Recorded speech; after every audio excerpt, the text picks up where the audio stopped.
That's Jimmy Stein. I'm Clint Lamb, and this is the Bama Online YouTube channel. We're here to react to Alabama's really impressive 49-21 victory on the road against the Kentucky Wildcats on Saturday. Jimmy, we'll go ahead and dive right in. Kentucky, they're not a great team by any means, but I think they're a solid team. I think they're better than the showing this past week. Now, granted, they had a similar showing against Georgia. In fact, I would even say it might have even looked a little bit worse. But Kentucky, when they're not playing those elites of the elites, they're actually a pretty good football team. And it's the fact that you go on the road, it's 11 a.m., you're coming off a really emotional victory over LSU. So you would think it had all the makings to or for a trap game. Or for at least them to come out a little bit flat, maybe struggle a little bit early. And it was quite the opposite. They came out firing on all cylinders. It's the best that I've seen them look on both sides of the football collectively at the same time this year. They've played complementary football a little bit in other games, second half of the Tennessee game. So it's not like this is the first time we've seen it, but they were firing on all cylinders. And that I thought was pretty key. Obviously, the muff punt, we'll talk about that a little bit here in just a little bit. But that affected momentum, shifted that in favor of the Wildcats. But overall, just your collective takeaways, considering where, this was a chance for Alabama to lock up the SEC West. They have now done that. They're going to be playing Georgia. That's still a couple of weeks away. You got UT Chattanooga this week. You got Auburn. Then you got Georgia. Let's take it one game at a time here. But just considering what was on the line, considering everything, all the surrounding circumstances with the time and the injuries on defense, and really, Jermaine Burton ends up being out due to an illness. That was a very last second thing. What were kind of your takeaways from what I think is a very impressive performance from Alabama? Yeah, overall, it was great. I mean, Kentucky is a good team. I don't think you have to be a top 25 team to be a good team. I don't think Kentucky should rank in the top 25, but that doesn't mean they aren't good. Maybe they are realistically one of these top 35 types, top 35, top 40. That's pretty good. There's 130 teams. So top third of the whole sport, that's pretty good. And they certainly are. It flipped the script based, Alabama had sort of almost been in a pattern of starting slow and finishing strong. I think Alabama did finish strong in this game. I like the fourth quarter, type performance in terms of just shutting the door on Kentucky. They did that, even managed to play a lot of young players at the end. But by flipping the script, was the quick start. That's what we had not seen. Alabama was completely dominating. Alabama looked every bit like a college football playoff team. Started that game in terms of just being pretty unstoppable on offense and dominating on defense. I think I don't know that Alabama was up 21-0 and they didn't have a first down, but it was in that range. I mean, it was a complete and thorough dismantling until the Kool-Aid muff punt sort of changed momentum in the game, which Kentucky sort of held for a little while. That was the oddity about the game is Alabama starting just looking as good as they have all year, both sides of the ball. And then it just changed. It changed. One play changed the momentum. And it took a minute for Alabama to get it back in terms of controlling the game. I would say it went so far as Alabama's first possession of the second half before they really took control of the game for good at that point. But in that interim period between Kool-Aid's muffed punt and Kentucky's first drive of the second half, Alabama was sort of on their heels a little bit. Kentucky outscored Alabama over that period 14-7. And it was back to some old Alabama road woes. I mean, some of those errors and mistakes that you've seen plague Alabama on the road, Clint, whether it was Milroe's turnover, just generally not being able to shut the other team down, them keeping the ball, not sustaining drives, usually due to errors, bad plays. We saw that. And so Alabama hasn't flushed it completely out of their system by any means, but for most of the game, Alabama didn't play just well. For most of the game, Alabama dominated Kentucky, spearheaded by Jalen Milroe. I would say it was his best performance of the year. I don't think that's the case. I think each week there's sort of a new entry in that discussion as to what might be his best performance of the year. But I think Alabama's improvement this season sort of parallels Jalen Milroe's improvement this season. They go hand in hand, and I think Milroe sort of embodies this Alabama team and why they're so easy to root for. Yeah, that's a good way to put it. It it, it is pretty crazy how the muff punt ended up playing into the momentum. Just how much? I mean, when you look, go down the field, score on offense, and it wasn't some explosive play, kind of strike early, create something, busted coverage, whatever. It was they were taking what the defense was giving them. They were moving the football down the field. They were taking, a lot of time off the clock, and they score a touchdown. Then the defense comes out, 3 and out. Negative yardage on that drive, if I'm not mistaken. Then Alabama gets the ball back again. They go down. They score again. Then Alabama's defense forces a fumble on the ensuing drive, pick it up, get it on the half-yard line, 1-yard line, whatever it was, score that. Now they're up 21-0, hold Kentucky's offense to another 3 and out, if I'm not mistaken. And I think through those first 3 drives, it was negative 2 yards maybe of total offense. And then the muff punt happens. And from that point forward, obviously, I guess it is the next drive technically. Kentucky goes 6 plays, 32 yards and a touchdown. And now it's 21-7 and everything changes. So it was just complete dominance. They touch the football on offense, they score the football on offense. The defense goes out there, and I'm fairly certain I'll have to go back and check, but I want to say it was 2 3 and outs, and then the one play that was a fumble. So that's as good as you could possibly start. There is no such thing as a better start.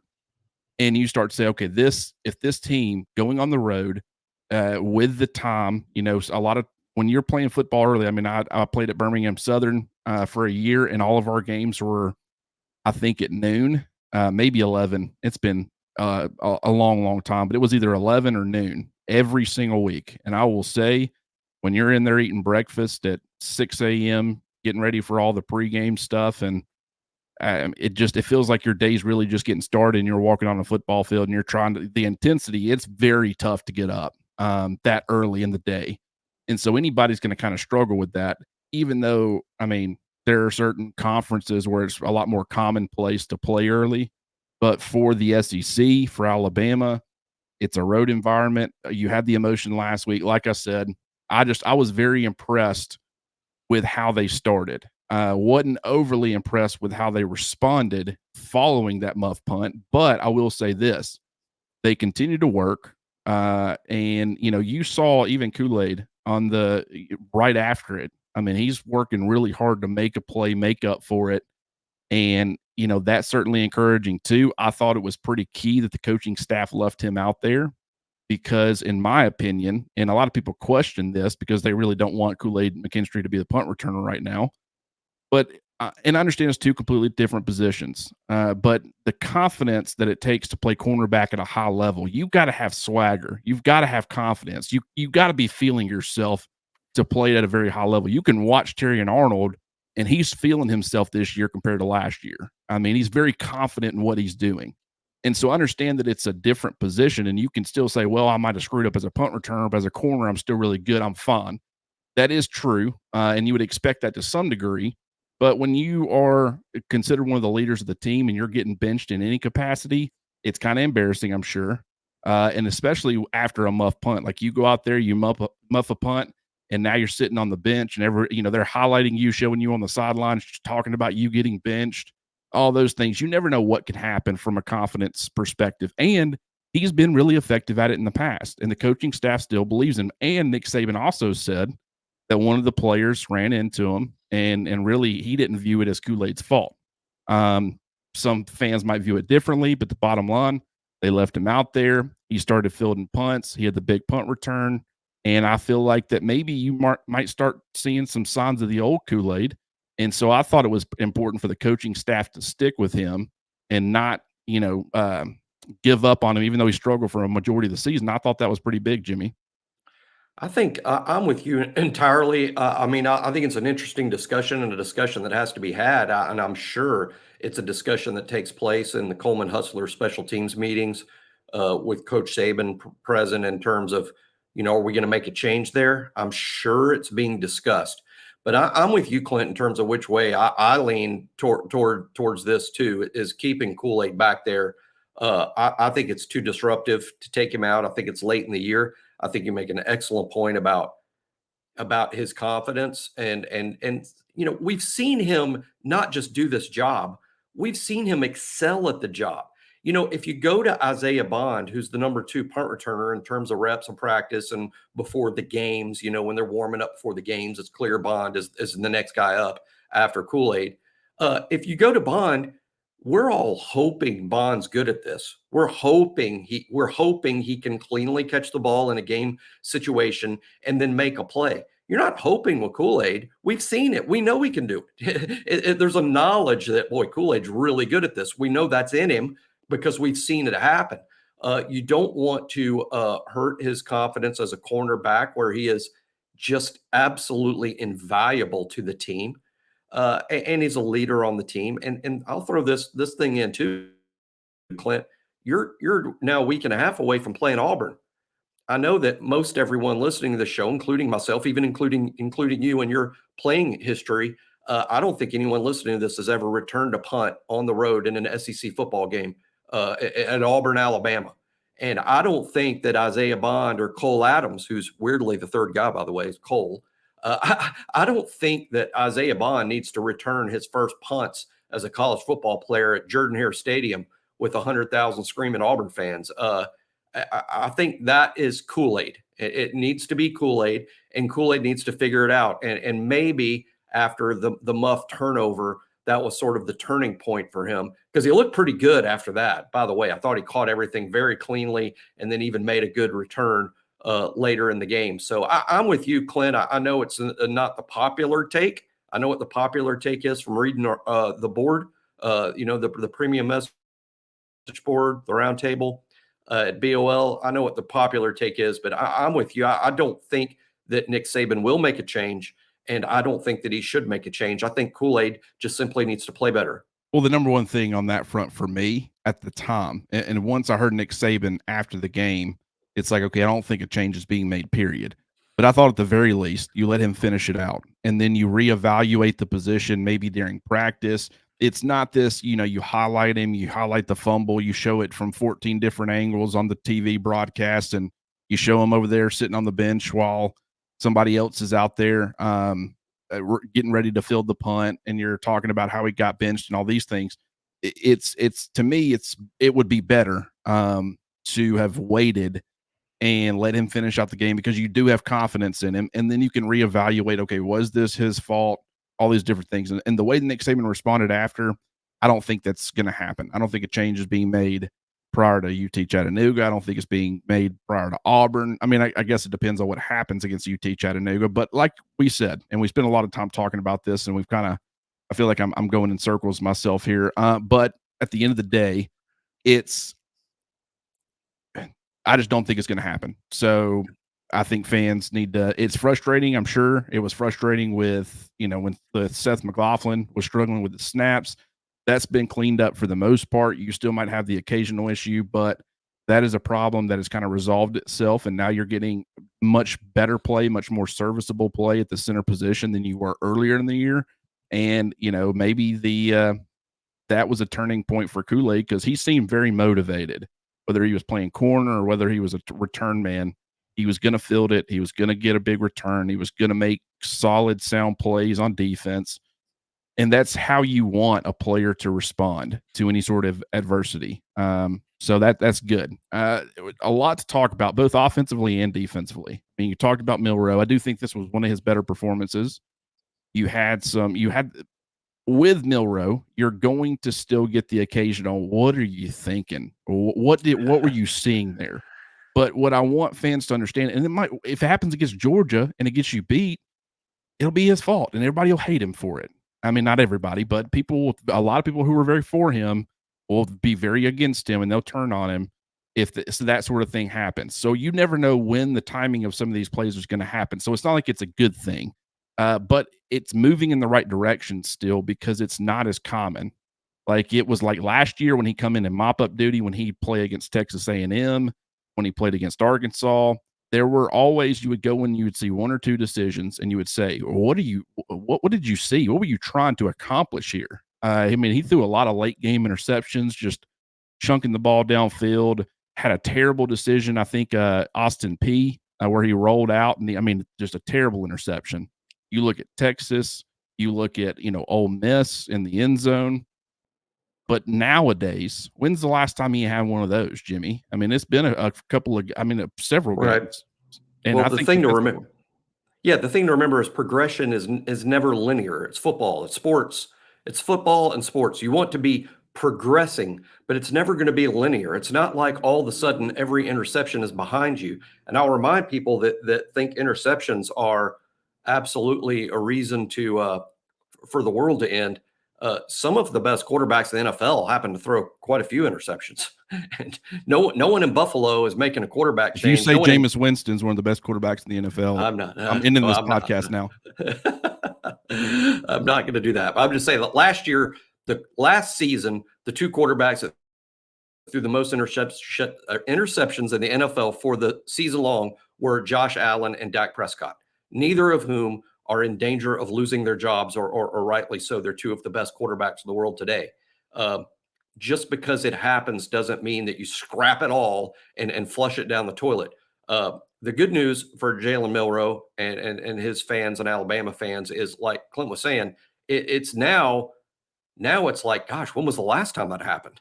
It's obviously a more rare thing. Hey, look, Jalen Milroe might win the Heisman Trophy in 2024. Here's also what's going to happen in 2024. He's going to throw interceptions next year because it's football, and this is what happens in football. You make errors, or sometimes the other guy makes an absolutely awesome play, and you just tip your cap to him. That happens on some interceptions as well. But it was a terrible play, threw the ball across his body.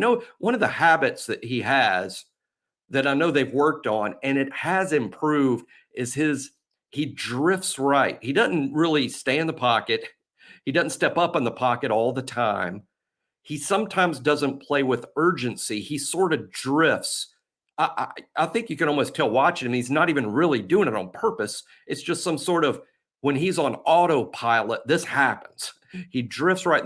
One of the problems, there's a few problems, but one of the problems as you drift right as a right-handed quarterback, you shrink the field. Because what you don't want to do is throw back across your body, because that you're throwing it through too many defenders. There's usually not enough velocity on the ball. You can't see all the way over there to the left. As you drift right, you're sort of setting yourself up for failure. And he needs to learn that when he catches himself drifting right, that it is time right now. Tuck and run or throw it out of bounds. But don't just drift right until you run out of room, because what's eventually going to happen is you're going to make a big mistake or get sacked. Yeah, and I mean it's going to happen with him. Like, and I don't think it's gonna get, that issue is going to get completely resolved or fixed in the next week or 2 weeks or 3 weeks. And so when it happens, it's more of, that was ugly, that was rough, can't do that. But as a fan, it's unfortunate, because that can be the difference in the game. If it's a very back and forth, you're just looking for those one or two stops. Neither defense can stop neither offense.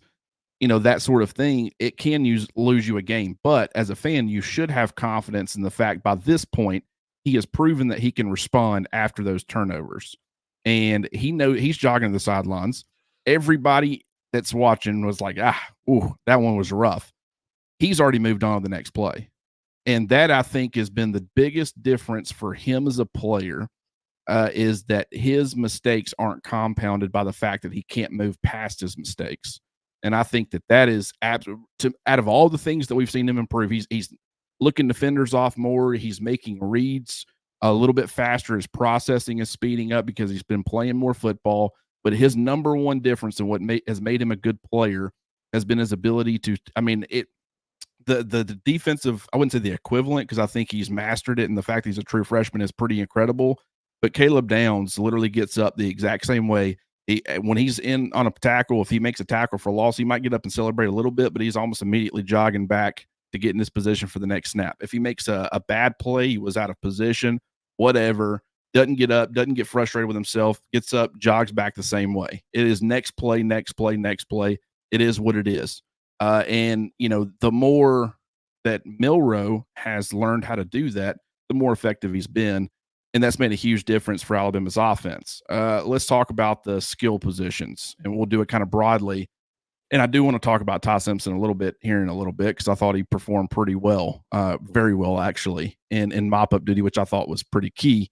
But you had the three-man running back rotation again with Jace McClellan, Roydell Williams, and Jam Miller. I thought all three players had some really good moments. I thought in pass protection, especially McClellan and Miller, they had a couple of excellent reps on that front. And that's been really key.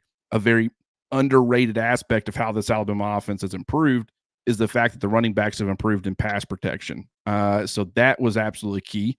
You also had Burton out, and we kind of questioned, okay, who's going to be the one to step up? And from a role perspective and the kind of things that Jermaine Burton does, it's very different than Kobe Prentice. But what you had was a situation where targets are available for other people because they're not going to Jermaine Burton. And so even though Prentice plays a different role, he ate up a large share of those targets and he performed well with it. But you also got Amari Niblack back involved at tight end.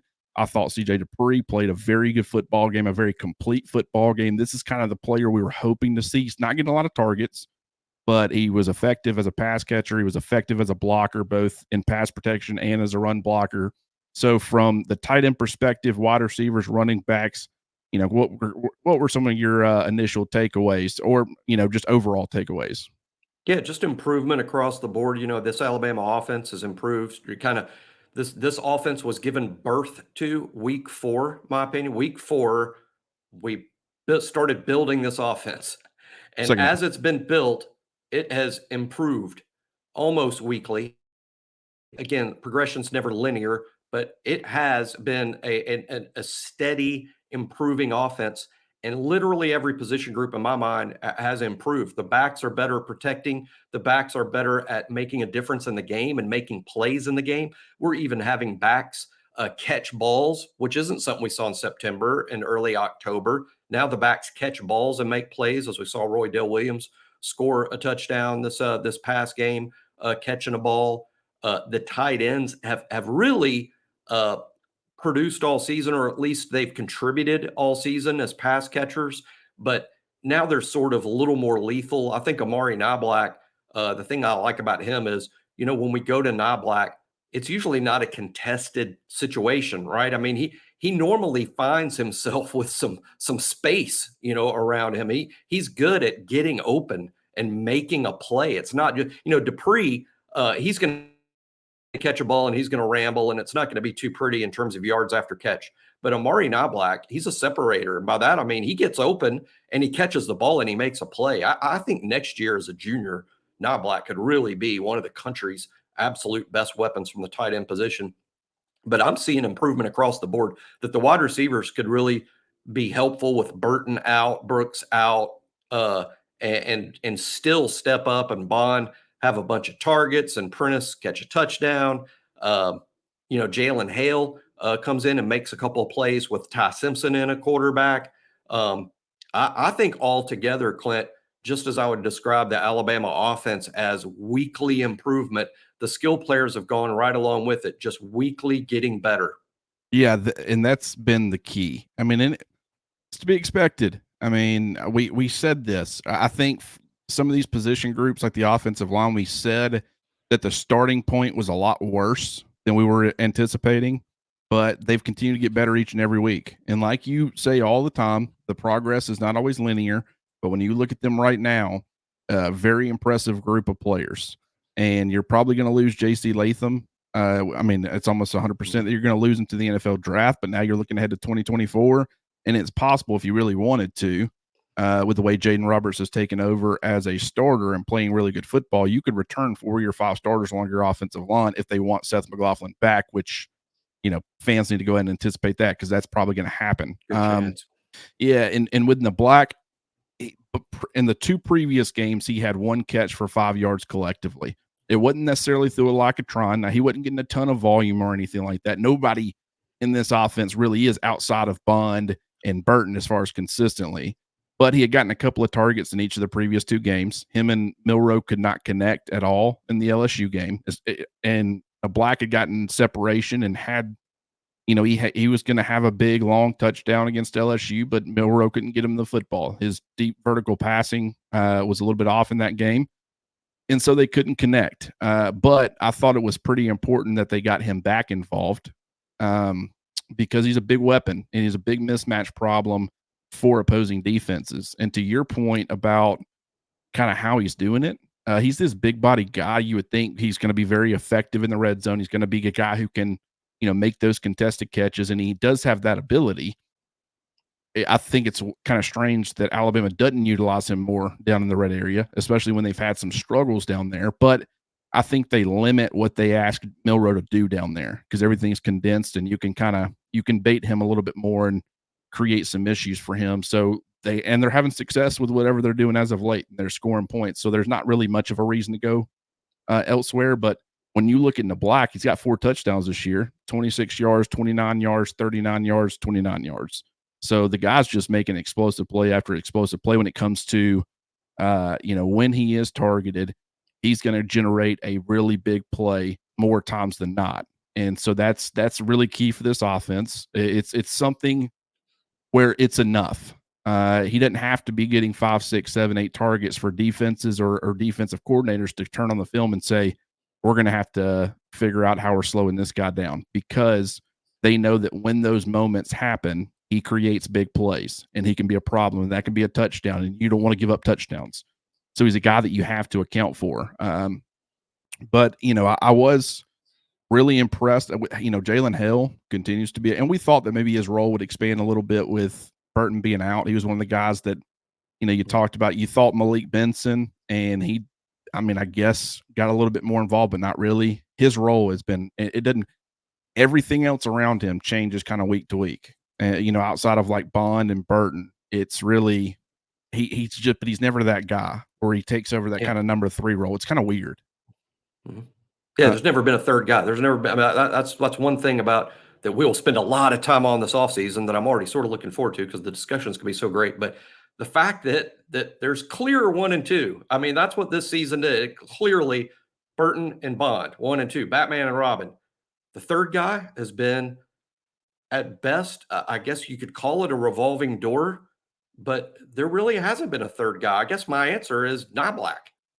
Yeah, and here's the thing about that. When you look at,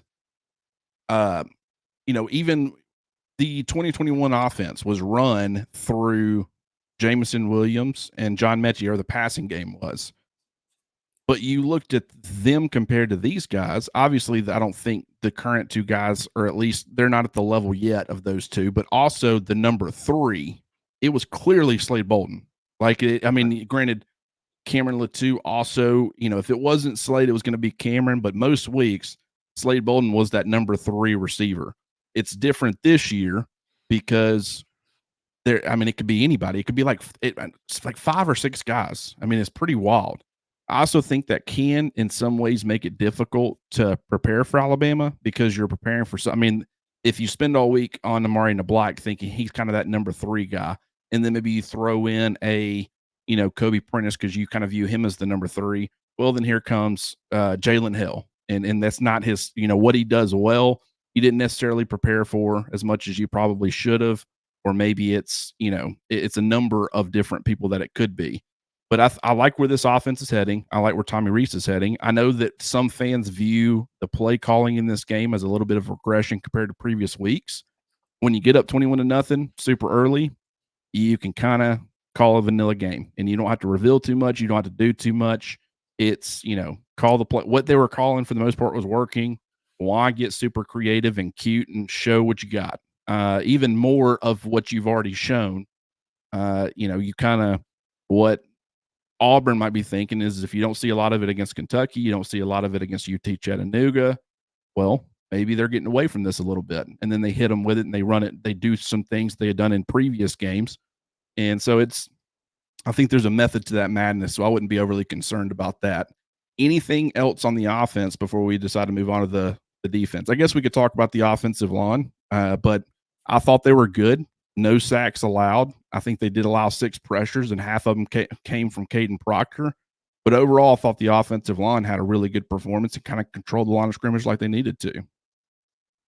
Yeah, just improvement. I mean, literally, when we say the Alabama offense has improved, you can look to every single position group that has improved right along with it. I think it's embodied by Jalen Milroe, but the fact of the matter is the offensive line has come a long way to a no sack performance against a physical defense like Kentucky's got. It is an improvement, and not only that, you run the ball pretty well with Milroe, with McClellan, with Jam Miller, who's sort of turning into a contributor here late to the surprise of no one.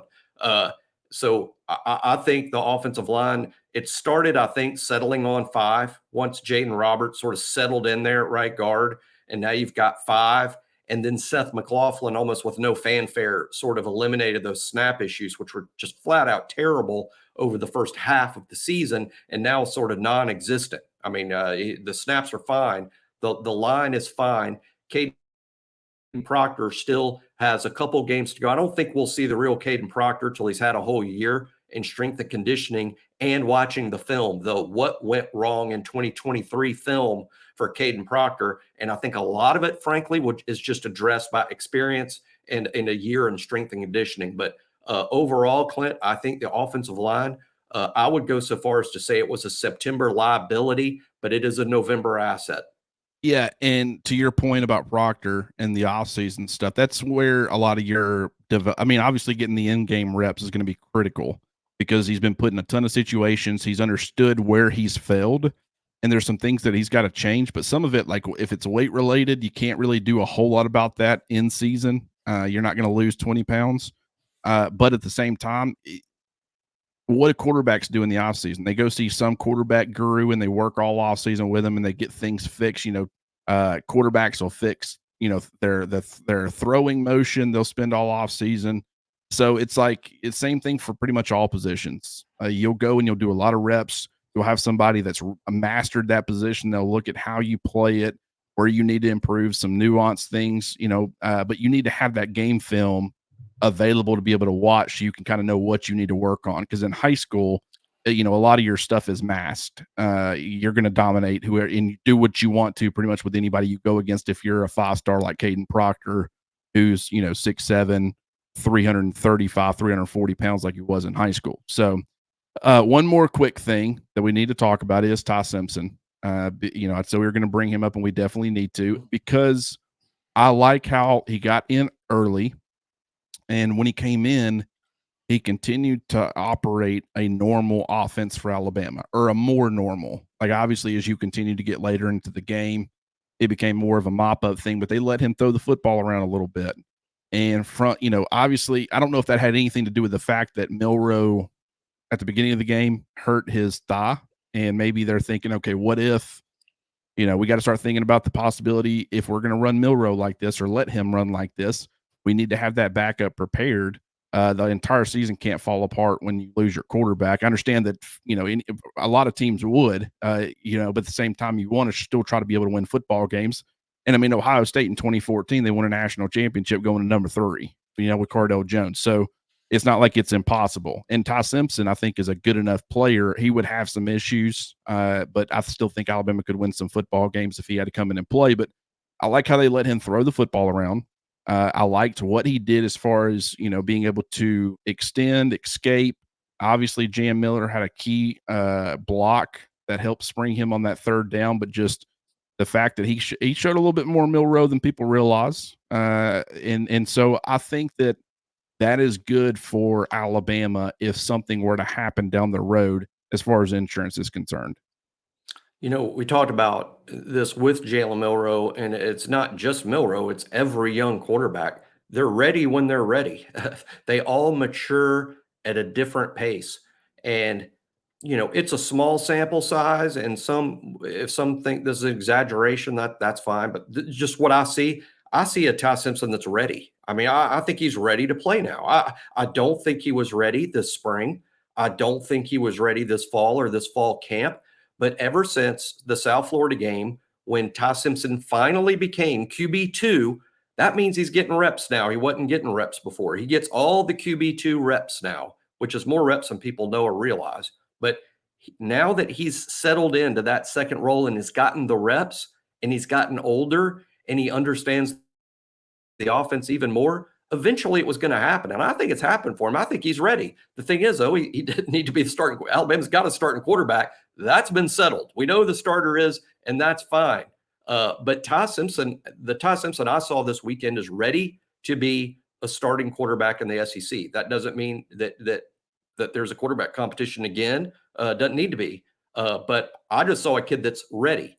He wasn't capable of that performance, in my opinion, back in September, but he is now. And this is how quarterbacks normally develop. And for those that are like, gosh, Ty was a 5-star, he should have been better quicker. Okay, he didn't even get to the end of year 2, and to me, he's ready. I think he's developed right on time, typical of most highly thought of quarterbacks, and he'll be ready to go now. Next year is next year. Will it be at Alabama? Will it be somewhere else? That's for Ty and his family to decide. But in my mind, I saw a guy that's ready to be a starting quarterback in the SEC. Yeah, for this offense in general, I wanted to kind of pump the brakes a little bit after the LSU game with fans because that LSU defense is terrible. And so the fact that they had their way with them in Bryant-Denny Stadium, it's like it wasn't really shocking. Did it look good? Is it encouraging? Could it be a confidence building performance? Absolutely. Did you like the play calling and the wrinkles that were thrown in? Absolutely. But you couldn't get overly excited. But I did say if they could go in and pretty much do the same thing to Kentucky on the road, Kentucky's defense is not elite by any means. It's not a top 25 defense, but it's top 40, top 50 in a lot of categories. So it's more respectable in the fact they had that home crowd at their back. Now, granted, the crowd was kind of taken out of it pretty early with the way things kind of transpired. But just the fact they came out, they were controlling the line of scrimmage. When they wanted to run the football, they could run it. They were hitting the explosive plays. They were hitting the intermediate plays. Milroe was extending things when he needed to. He was using his legs on, improvised runs on top of scripted runs or design quarterback runs. And so I thought just the completeness of the offense and the way that it could attack Kentucky's defense, I thought was really encouraging. So are they going to be able to do this against every defense they come across? No. But against any sort of average defense or even better than average, a little bit above average, they should be able to score points. And I don't think it's a coincidence that in the 4 games, Tennessee, Mississippi State, LSU, and Kentucky, the fact that they've scored more points in all 4 of those games, and those are the 4 games where Jalen Milroe utilized his legs the most, I don't think that's a coincidence. And so that's the key to this entire offensive, success, in my opinion. It's more to account for, and he's got an arm, and he's doing enough as far as growing in the passing side of things to where you throw in that third element where it's running backs in the run game, it's quarterback with his arm, and it's quarterback with his legs. That three-dimensional, you become a lot more difficult to defend. And so that's been key for the offense. Defensively, Deontay Lawson did end up missing. Jalen Key did end up missing. And so Jihaad Campbell, pretty much, he didn't play every snap, but I think 55 out of 58. That was at the end of the game when they're bringing in other guys. So he was Alabama's every down off-ball linebacker. That was to be expected. Alabama did some different things. You saw some Trey Amos out there with Terrion Arnold playing inside at star. You saw some Christian Story out there with Malachi Moore playing star and Terrion Arnold playing out on the perimeter. And so now, granted, on the first time through, and I was watching the broadcast version, I didn't make the trip to Kentucky, so you can't see things as well. And 2 and 3 look really similar out there. I think they both kind of had some leg sleeves or whatever. And I kind of thought at times that Caleb Downs was playing star. I don't think that he did. But if you read my initial quick hits observations right after the game, I did clarify and made sure to say I need to go back and see. But I think they kind of did the personnel thing. And it would have made sense against Kentucky's heavy run offense. The fact that they run a lot of 12 personnel But so far, I mean, I'm pretty much went back and watched, and unless I'm now getting 2 and 3 confused again, I don't really think that Downs played too much star. But the versatility of Terrion Arnold, I mean, golly, I mean, he was like drive to drive. Amos would be out there one drive, Story would be out there the other, and Arnold could just flip back and forth with relative. He's getting comfortable at star now, so you can now you don't have to worry about him being any sort of liability, and he's playing really good football both positions. Yeah, he's one of the real MVPs of the defense and of this team is Terrion Arnold. His improvement, but just his ability to be so versatile in just his second year playing. And I do think one of the things that's made this Alabama secondary one of the best in the country is the versatility that Malachi Moore brings, as well as Terrion, that you can move them around, not just series to series, but play to play, and mix and match with what you need. And that's going to be really valuable against the Georgia team who line up two guys in the slot quite a bit, Brock Bowers, Ladd McConkey, who could not be any more different. So maybe Alabama needs a game where, where Alabama's got the right personnel to where, okay, you want McConkey in the slot? We got Terrion. You want Bowers in the slot? We got Malachi. And we can sort of match up better with them. That's down the road. But the point is the versatility that Terrion Arnold and Malachi Moore bring that can play multiple spots is invaluable. I thought the secondary was impactful in the game. I don't think this was their best game. I don't. But I think they missed Jalen Keith to some degree. I don't think it was their best game. There were a couple of bad plays, but there were also some great plays. Even the Christian Story play that doesn't count. I mean, I don't know whether the guy's knee was down or not. I didn't think it was, but I thought it might be. We didn't get enough replay, and I certainly don't believe the SEC crew did enough. But regardless of whether it should have been replayed or overturned, heck of a play by Christian Story on the goal line. I hope that gives that kid some confidence. And now he's got an all-time Alabama highlight to remember. That was a great play. Terrion with that awesome interception. But he also had a couple of plays where he's sort of out of position. Caleb Downs, so good. But gosh, I would just say it's a tribute to how good this secondary is that I don't consider this past weekend one of their best games. Yeah, I agree with you. I thought they did some really good things. I thought Terrion Arnold did some really good things. Was he perfect in coverage? No. When you say there were some kind of bad plays in there, I thought Terrion didn't always have his best reps. But overall, I mean, it's the SEC. You're going against good players. Kentucky's got good receivers. I mean, I don't think people realize. I mean, Berrien Brown's a good player. Tavian Robinson's a good player. Dane Key, good player. So when you have those kind of battles, you're going to give up one every once in a while. That doesn't mean I don't think that it should be as common of an occurrence against this caliber of receiver compared to like the Texas receivers or the LSU receivers. But it's still SEC players are going to make good plays sometimes. I don't care if it's Vanderbilt. Very rare for Vanderbilt, but you get my point. That was an unnecessary shot. I didn't mean it like that. But they're very collateral damage over catching strays. Didn't do nothing wrong.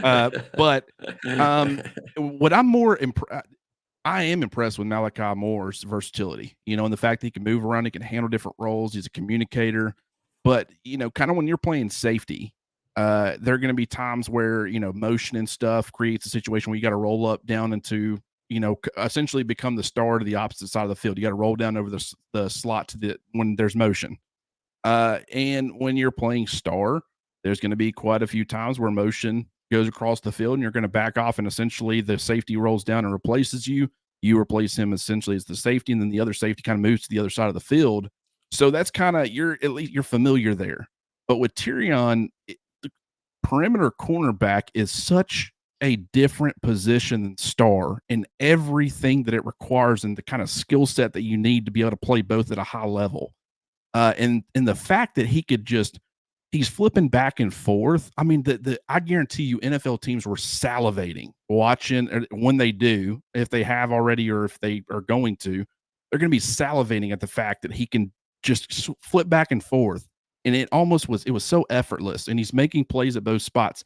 And he's making interceptions like perimeter cornerback, breaks on the ball. He essentially ran the receiver's route on the interception. You talk about the fact that he was playing star. He gets sent on a blitz. He's able to get around the running back, apply pressure to the quarterback. So he's I mean, just everything. Run support is there.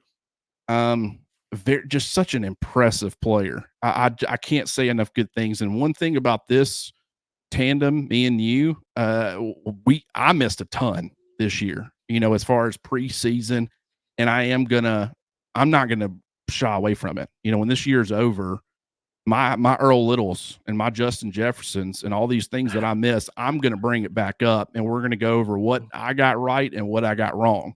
I'm gonna own as much as I can possibly remember. I've already been writing stuff down. I mean, I was way off on this. I was right on this. We were right on Terrion Arnold, and the fans weren't always on board. I'm not saying it was the whole fan base, but there was a pretty good chunk that didn't believe in his ability to improve. And those people are singing a different tune now. And if you were already in on that, good on you. But Alabama's defense is better for it. And so give him a lot of credit. He put his head down. He went to work. Some of these guys that struggle, maybe a Caden Proctor, let's maybe not give up on him, because sometimes when you're thrown into the fire as a young player with almost zero experience, you can look pretty ugly. Kool-Aid didn't always look good. If he's a stock, he's a better buy right now than he was a year ago, to be honest. 1,000%. Because you're getting him at a better price right now than you had got on him a year ago. And he's coming with experience right now. He's coming with experience now. I mean, and that's to me, I mean, weight and pass protection. I mean, he's a left tackle in the SEC. I mean, and Will Campbell played a lot better than Caden Proctor last year for LSU, but he was far from perfect. And now he's one of the best left tackles in all of college football. And so I understand it's frustrating for fans, but when you look at if you're looking at Darian Dowcourt, no offense to him, but the guy's played a ton of football. I mean, what's your excuse at that point? If you're still struggling or fans, are still mad at you, if you're Seth McLaughlin, your snap shouldn't be an issue at this point in your career. The bottom line, when he was struggling with that, and it could have been health related that we didn't know, but the point is those criticisms, any criticism, I guess, to a certain extent is warranted if a guy's struggling, but just keep in mind, let's not hammer a guy and ruin his confidence when there's still so much room for him to improve and grow. And I mean, if you let a fan's opinion of you affect your confidence, someone will say, well, we don't want you anyways. You don't have the right stuff. But I mean, it's tough. I mean, you're a young kid and people are down on you. But Terrion Arnold, excellent. Caleb Downs has not been perfect this year, but he's been as close to it as you could have possibly expected for a first year player. The guy flies around. The guy, when I talked about Terrion Arnold, I've been getting some plays, and I'm going to be doing that all 22 stuff where I post them and kind of break some down. We're going to be sharing those over on the roundtable message board on BamaOnLine. If you haven't already, go subscribe. But there's one where Caleb Downs essentially runs the receiver's route, and just granted, he tackled him, I think, for a 3-yard gain, but just so impressed. And what was wild about that play is that he's turned communicating with Kool-Aid McKinstry, and the ball snapped, and so he's not really ready. He's turning and getting his eyes on the receiver, and he still ran the route, and he only tackled him for a 3-yard gain and forced Kentucky to punt. There was one play where he came downhill and he made a tackle for a loss, flies to the football, good in coverage, amazing stuff from Caleb Downs. He continues to impress each and every week. Yeah, years ago, whenever I started using the term Saban bot to describe the kids who are fit exactly what Nick Saban is looking for, and then play and behave exactly in the way Nick Saban would like them to. I don't know that there's ever been a more inline Saban bot than Caleb Downs, who literally, as if he is a puppet on a string with Nick Saban moving his arms and legs like it's Pinocchio. Caleb does everything exactly as Nick Saban would want it done all the time, and is such a blessed kid physically. I mean, it starts there. That's why he was a 5-star, because he's so blessed physically. But the mentality, he's not just mature beyond his years. He plays like a 30-year-old pro out there. And gosh, he would be. This is as far as I'll go with it. And this sounds crazy, but 100% believe it. If every player was eligible, he's a first-round pick. He would go in the first round right now, because why not? he's going to be one of the best safeties in the NFL. Probably within 4 years, he'll be one of the best safety. That's why he would be a first round pick right now, because he's going to be one of the absolute best at the position. And you can heap all this praise on him, and know how much it would change him? Zero. He's the same kid every day. He is. I knew he'd be amazing because we all saw the tape and we all knew about him. But just to see it happen, I mean, he is Minka. Minka has been the thing most similar to Caleb. If anything, he's just somehow even more mature than Minka, which is sort of like saying you're older than George Burns or taller than Shaq. Those things can't be done. But man, we'll do entire shows about Caleb Downs in the offseason. Yeah, and then to me, it's like it's Minka from a mentality standpoint. And if you look back or go back and watch some of the tape from Minka's freshman year, he played a lot and he was a good player, freshman All-American. He wasn't perfect. Like you would see him in coverage, like he would have some cover busts and things. Like he was not what he was as a sophomore, as a junior, as you know, and that's just to be expected. I mean, what you look for is the ability to recover and respond when you make a mistake. Do you get down on yourself? Where are your limitations? Where can opposing offenses attack you as a player and take advantage of things that you don't do well? And when you look at Caleb Downs, you can say, okay, we can do some things from maybe disguising or getting him in some conflict, and maybe he won't always make the best decision, but there's nothing really where you look at him and say, okay, this is where we're going to be able to beat this kid, and we're going to be able to pick on this first year player. They got a first year player out. He's a good player, but we're going to be able to expose him a little bit, and we're going to be able to generate some offense off of him. You don't really see that, and that's so impressive. And so he's got a lot of Minka tendencies, but I think that he's a little bit more of like a downhill Landon Collins-esque, early Landon Collins, where, I think as he got older and got bigger, he strength and conditioning, he lost a little bit of his mobility and flexibility. He became a little bit more stiff. I think he always had a certain amount of stiffness to him, but that's why he fell to the second round. But he was such an impactful run defender and could be like an alley play. I mean, just the entire complete package. Caleb Downs can do all these different things. Really, really impressive from him. He's probably, I think now he's on pace. He had 7 tackles on Saturday. So if my math is correct, I think he's currently on pace to have 99.6 tackles in the regular season. So if you throw in the SEC championship, you throw in, either a bowl game or one college football playoff game or 2, you're probably going to get him well into the 100, tackle range, 115, 120, something like that. Incredible. And that's not from, it's not like and Alabama's defense has been good. Sometimes when your safety's leading the team in tackles by that many, it's because everybody's getting to the third level pretty consistently. But with him, it's more so if the guy just knows how to come downhill and be very active at or around the line of scrimmage. And I'll just love watching him play football. And I'm going to be showing some clips or posting some clips to kind of reflect some of what I was impressed with on Saturday. And I thought Campbell played well too, by the way. I thought he was a step late. There's still some stuff where it's like recognition, and it wasn't that it was bad. I mean, there was one where he got to the sidelines and made a tackle and kind of showed his range and his ability to get sideline to sideline.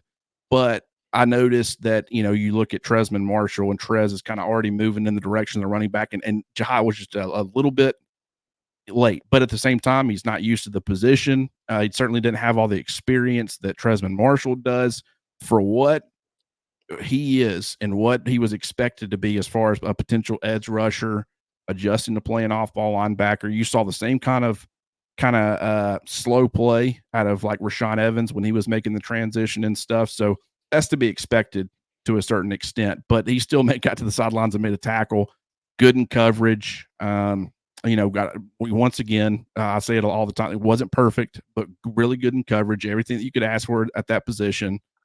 And it's unfortunate that we haven't gotten to see more of Deontay Lawson and Jihaad Campbell on the field together. We have got to see it a lot more as of late, but with the fact that Lawson's missed a couple of games, Campbell missed early on in the year, the fact there's been that platoon, I think Marshall certainly serves a role. I think he's a good player. I would love to see Campbell and Lawson play a little bit more next to each other. But I thought, and we saw some Kendrick Blackshire. I also want to bring that up. And I thought he played okay as well. So the inside linebacker position, very deep, Jimmy.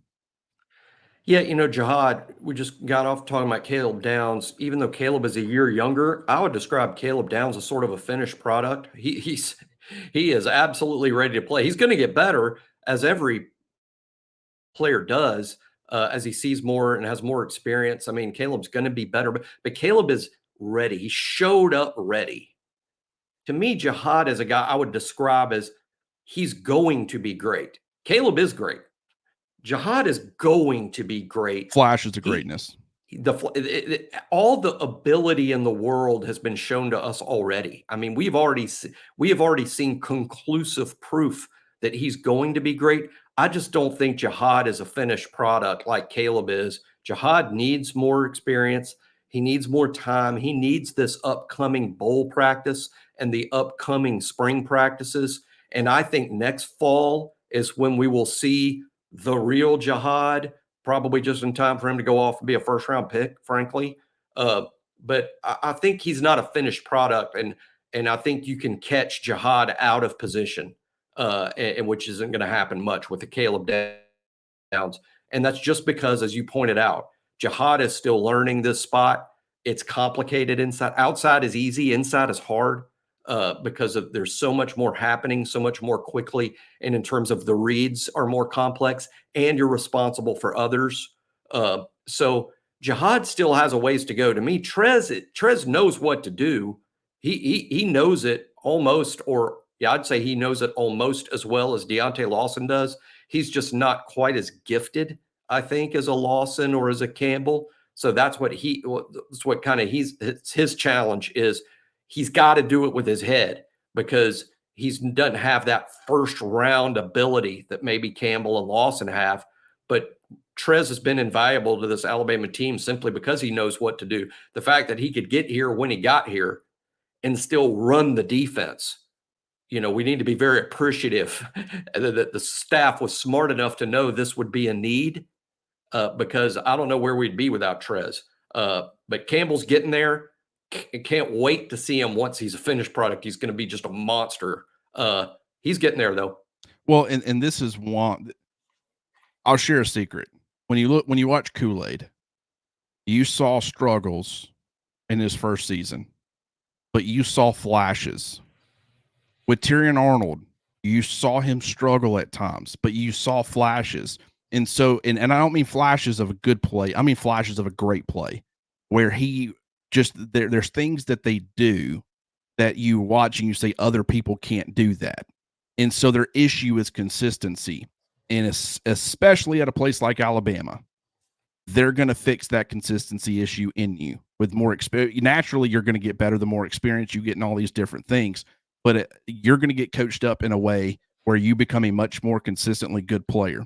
And so what I look for, the reason I was on board with Kool-Aid breaking out before last year, when a lot of people were upset with the way that he performed in his freshman year, and I was saying this guy's going to be really good, was the flashes. And it's natural. He's going to get better from a consistency standpoint.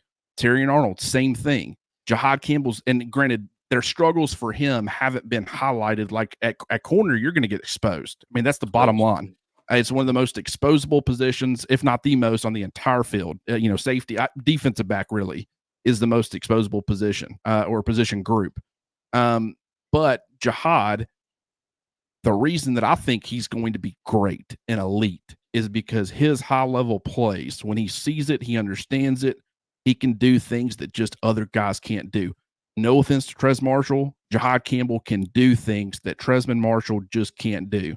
And I mean, I'll share a story. I hope he doesn't mind, but my best friend from high school is going to be in my wedding in February. William Mink, he went to Alabama. I'm sure that a lot of people listening recognize the name. Was he was a top 254 star recruit, one of the highest recruits in Athens history. And I remember, I want to say it was maybe a sophomore or junior year. I asked him, do you think you'll ever be able to work your, and everybody knows he was never able to crack the rotation, get, playing time or anything like that. And I remember when I asked him, do you think you'll ever be able to? I think it was right after they moved him from defensive line to outside linebacker.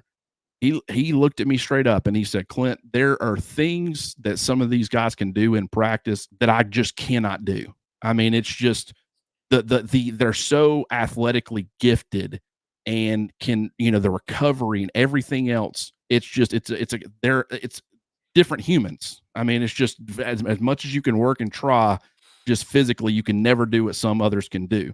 And Jihaad is one of those players where it's just, him and Trez Marshall, they play the same position, but they're not the same player, even remotely. And so I'm with you. Jihaad Campbell's going to be an elite linebacker in the SEC.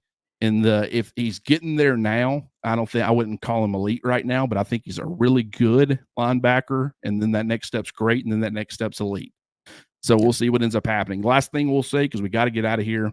Devontae Smith, he did end up playing in the game, but it wasn't until the very end. I know some people had thought, okay, you're probably just going to plug him in since Jalen Key is injured. That was never going to be the way it was going to work. He hadn't practiced, at least not been 100% in practice in 2 months. I don't know how much he had been practicing, but he had been out or limited for 2 straight months. It's going to take him a while to get his bearings back. And so even in a rotational role, I thought maybe he could see some snaps in a rotational role, and they put him on a pitch count. That ended up not happening. And so, and I thought Christian Story played much better this week, by the way, much better.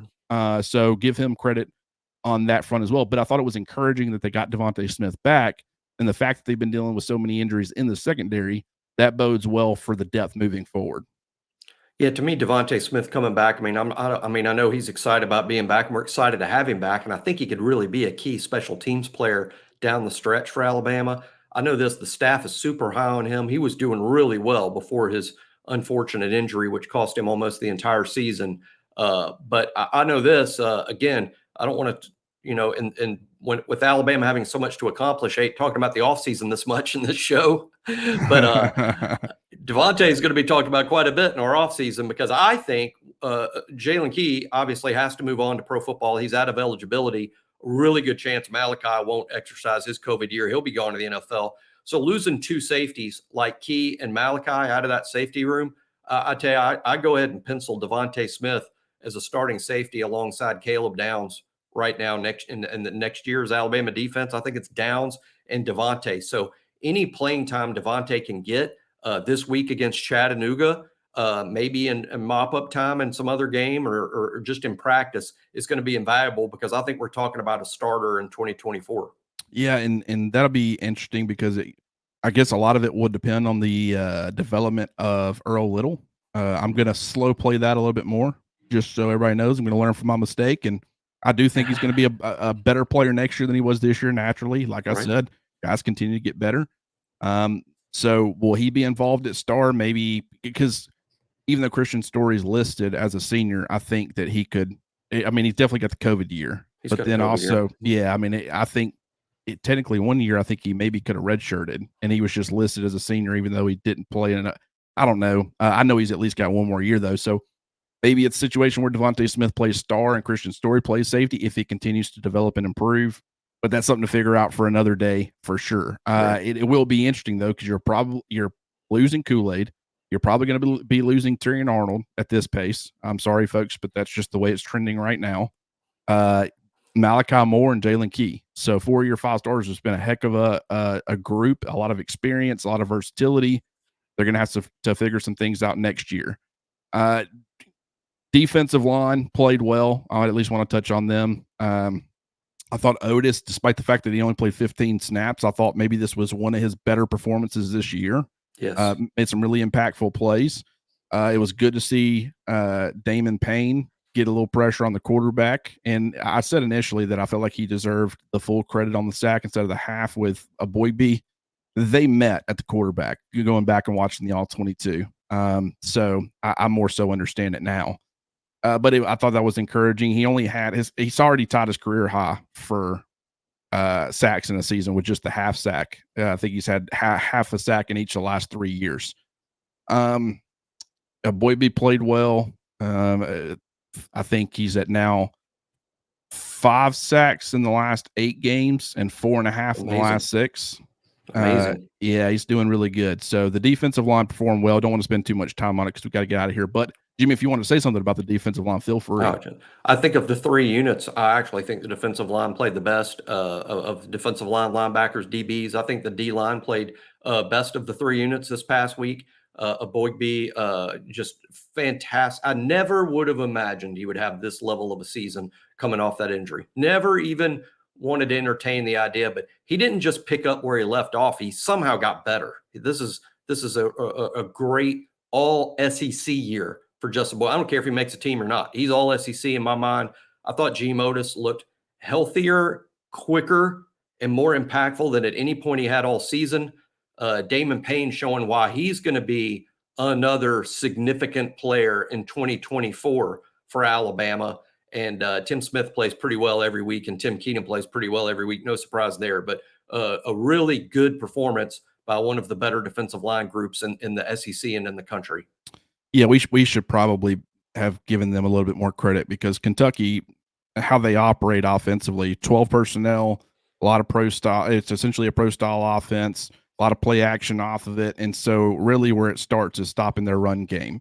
And Alabama was able to be very effective. Outside of that 74-yard run, they had 95 yards. They allowed 95 yards. So take away that 74-yard run. It all came on the one play. It all did. I mean, Ray Davis, who was, I think, ranked second or third in the SEC in rushing yards, he had 26 on 12 carries, and he had 2 touchdowns, but his longest carry was 6 yards. He averaged 2.2 yards per carry. I mean, you could not ask for more than that from Alabama's defense. So very good performance from them, very good performance from the offense. You got UT Chattanooga, can't look past them. And then it's, of course, Iron Bowl, and it's Georgia in the SEC championship, and that's going to be a really fun 2-week stretch. And we're going to be doing a lot. Probably won't be doing a UT Chattanooga preview this week. I know we were going to do potentially a Kentucky one last week, but we had some scheduling conflicts. But for Auburn and for Georgia, we're going to get their review. We're going to talk about the UT Chattanooga game next week, but then we're also going to get a preview, and we're also going to get a reaction to the Iron Bowl and then a preview for Georgia the following week. So, I mean, and it's not just us. It's Travis, it's Tim, it's Charlie answering the 5 questions. It's Thursday Night Tide. Folks, I don't think you're going to get more or better Alabama coverage anywhere out there. And I'm typically not one to go out there and try to brag on myself or anything I'm a part of. I'm more of a deflect, but I will say just the amount of content, recruiting content, team content. We got the message boards. We try to respond to as much as we possibly can. We start topics, get the conversation going, but we also hop in and we all contribute as much as possible to questions that people have. And it's not just a yes or a no. I really try to dive in. And if you got a question, I try to dissect it for you to where you understand it. Jimmy does the same thing. Charlie's on there. Tim's on there. Everybody's hammering out the message boards, the written content, the podcast, the videos. I'm telling you, I don't think you're going to get this content anywhere else. And right now, the YouTube channel's free. You don't have to pay anything for that. But if you want all the written content and to join the best Alabama football or athletics community out there, certainly go sign up. It's only $1 for 1 month right now. Give us a try. You're only out $1 if you don't like it, but I almost guarantee you're going to love it. And so, Jimmy, as always, I appreciate you hopping on here with me. This was a lot of fun, and we will do this again next week.